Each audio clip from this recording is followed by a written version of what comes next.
The 26th UN Climate Change Conference is underway in Glasgow in Scotland. The President of Malawi has told Sky News that it's time for the developed world to pay up or perish. It's finally time for the COP26 UN Climate Change Conference in Glasgow to begin. The crowds gathering for a moment that's been years in the making, described as the planet's last best chance to limit global warming. Around 25,000 people are arriving at this summit. That's world leaders, negotiators, delegates and activists from nearly 200 different countries.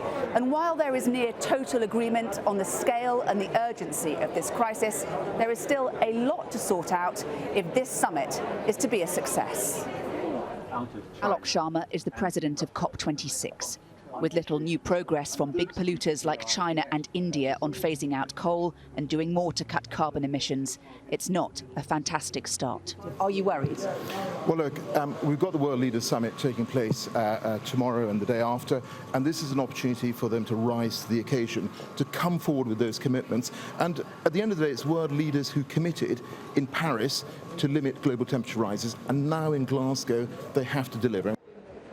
It may be all smiles at the opening ceremony, but delivering will be hard.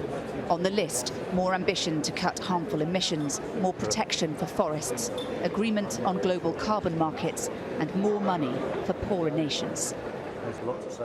A particular issue for the president of Malawi.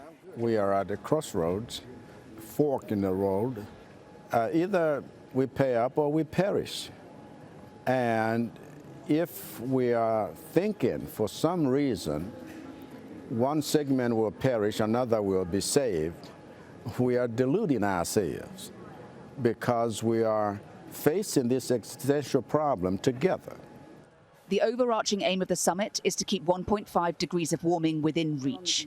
Marshall Islands climate envoy Tina Steggy knows her nation is running out of time, as a new report suggests the last 7 years are on track to be the warmest on record. 1.5 is a line we cannot cross.